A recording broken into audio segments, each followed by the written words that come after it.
جورج سيدهم كان بيطلع على المسرح فيضحك الناس من قلبها، لكن في يوم من الأيام نفس الراجل اللي عاش عمره يرسم الضحكة على وشوش الناس سمع خبر خلى حياته كلها تتغير.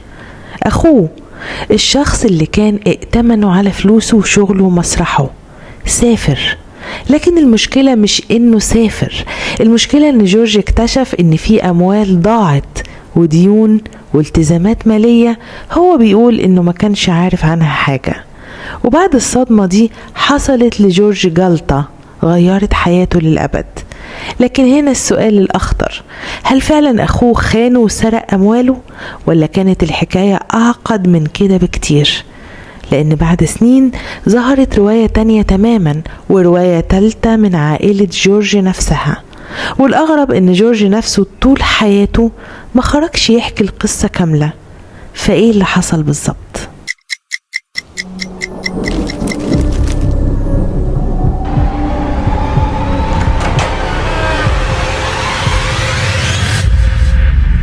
قبل ما نوصل للكارثة لازم نرجع شوية لورا، لأن جورج سيدهم ما كانش مجرد فنان كوميدي عادي، ده واحد من أهم الوجوه اللي صنعت شكل الكوميديا المصرية في الستينات والسبعينات.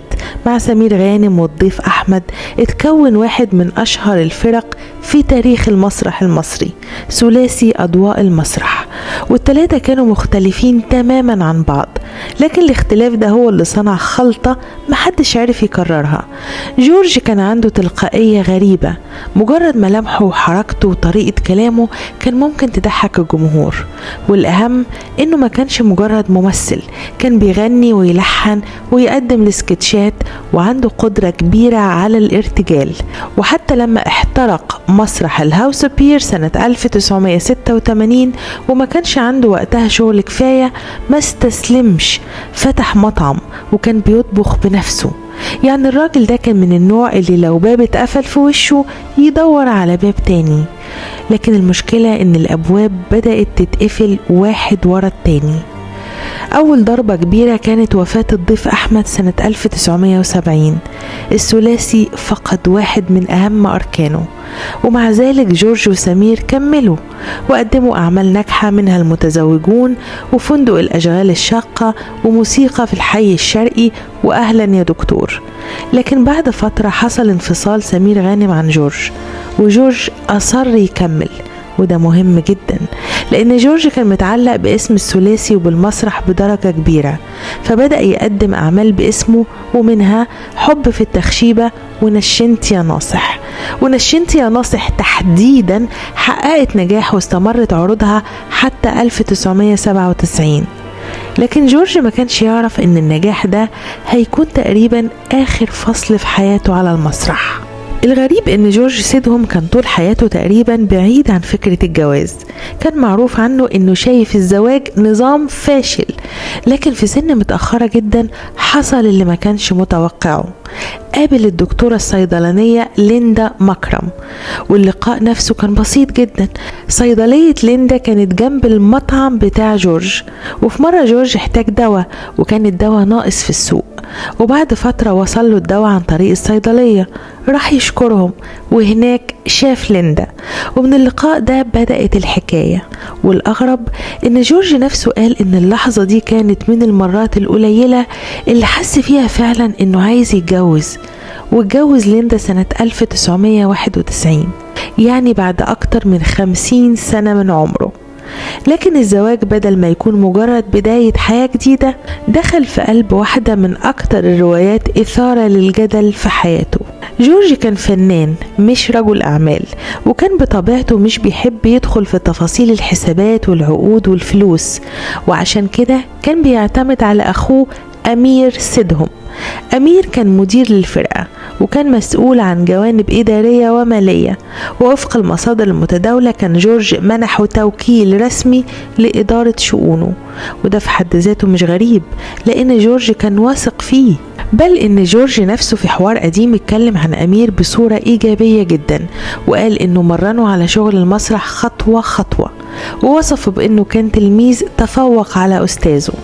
يعني الراجل اللي هيجي اسمه بعد كده في واحدة من أصعب أزمات حياة جورج، كان في وقت من الأوقات الشخص اللي جورج نفسه شايف إنه جدير بالثقة.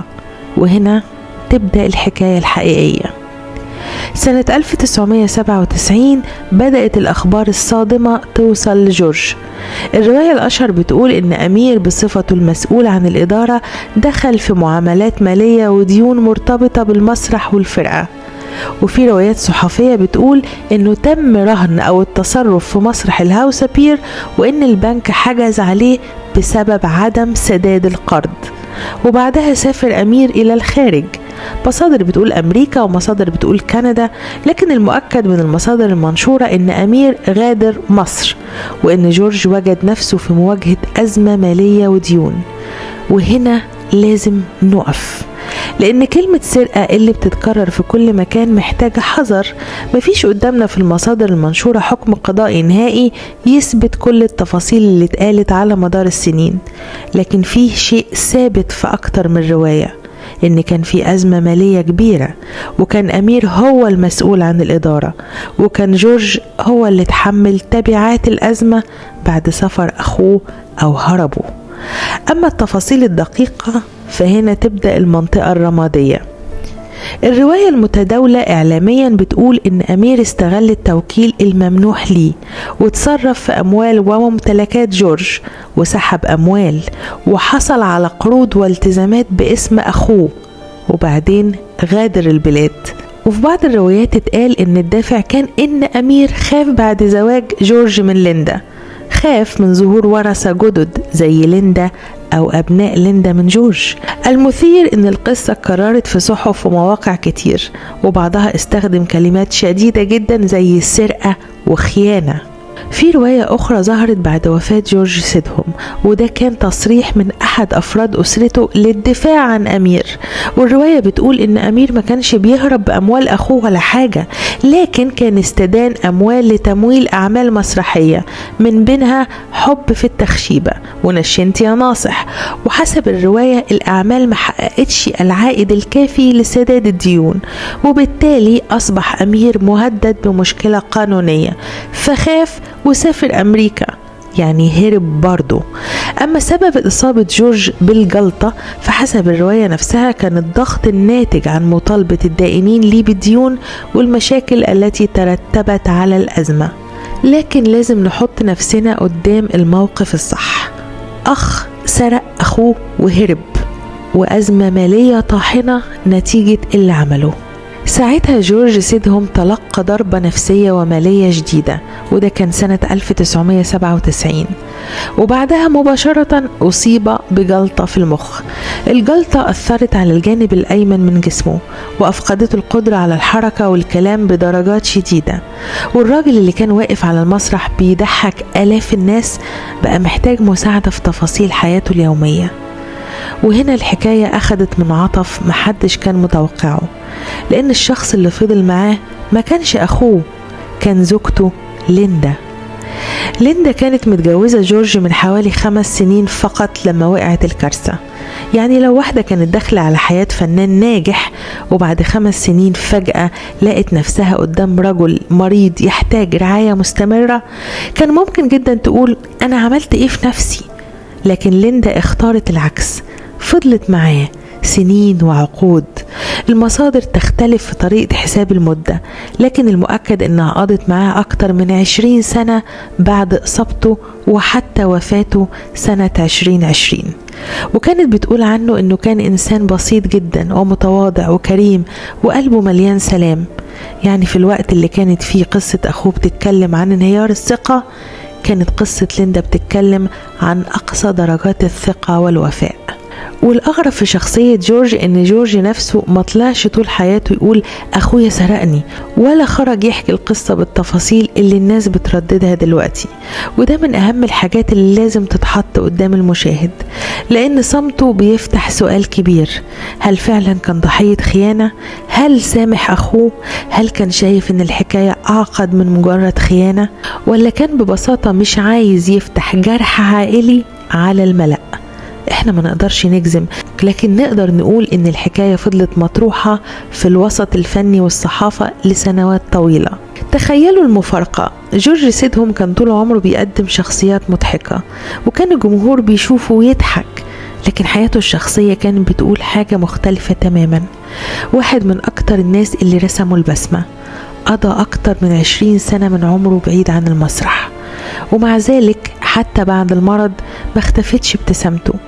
زوجته ليندا قالت بعد وفاته ان يوم جنازته بالنسبة لها ما كانش يوم حزن عادي، لكنها شعرت كأنه يوم عرس بسبب الحب الكبير اللي ظهر من الناس تجاهه. وده يمكن أجمل مشهد في نهاية القصة، لأن جورج خسر صحته وخسر جزء كبير من ثروته ومسيرته الفنية، لكن ما خسرش حب الناس.